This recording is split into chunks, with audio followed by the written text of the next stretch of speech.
Amados irmãos e irmãs, que a graça e a paz de nosso Senhor e Salvador Jesus Cristo esteja com todos. Amém? Amados e amadas, é sempre uma satisfação imensa interagir com todos vocês, fazer novos vídeos, fazer novas transmissões. Estamos aqui mais uma vez para fazermos mais uma breve transmissão. E agora iremos esclarecer sobre o que é texto e contexto. Isso às vezes as pessoas perguntam, mas o que é texto? Que tanto vocês falam na teologia, o que é texto, o que é contexto? Bem, vou explicar para vocês agora.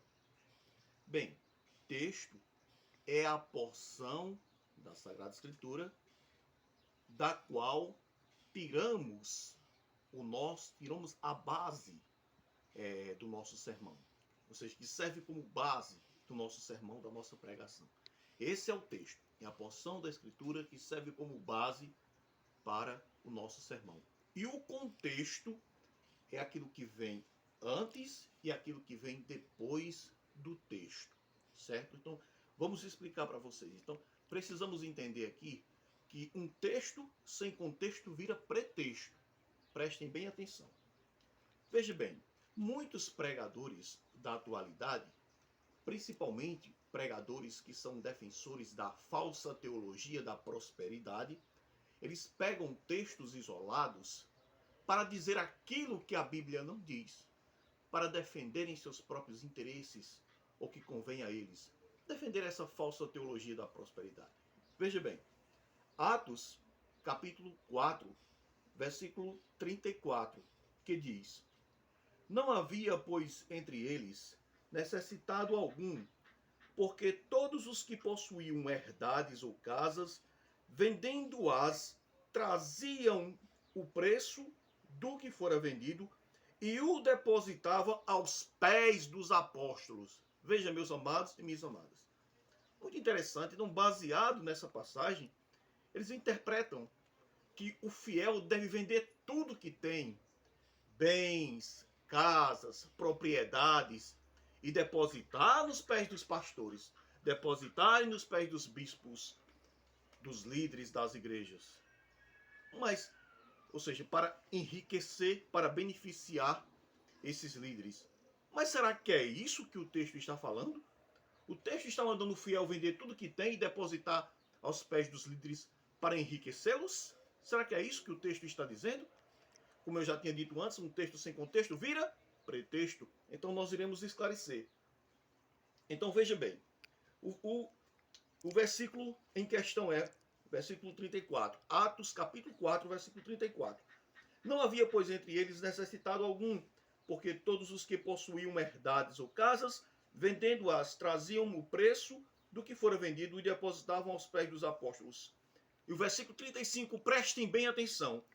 E repartia-se a cada um segundo a necessidade que cada um tinha.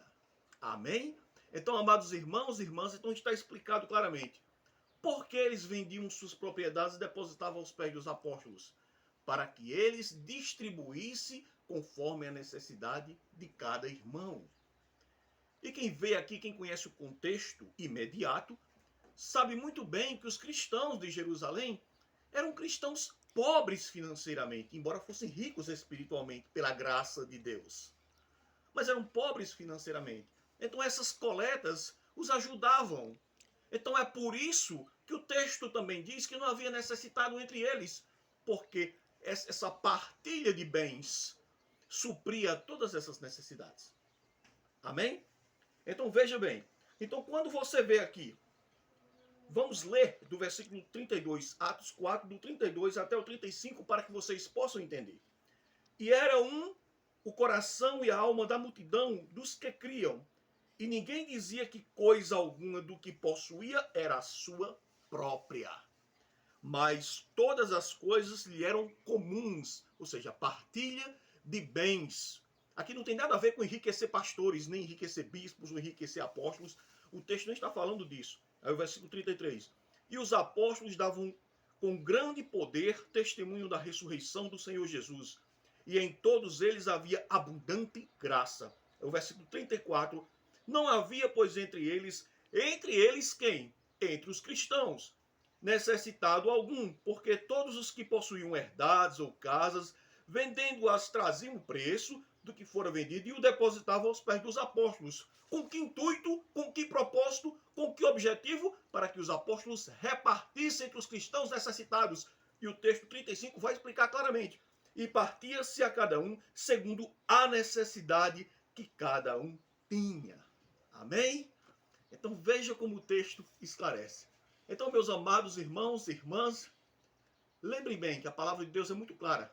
João 8,32 diz: e conhecereis a verdade, e a verdade vos libertará. Não se deixem enganar. Que Deus os abençoe em Cristo Jesus.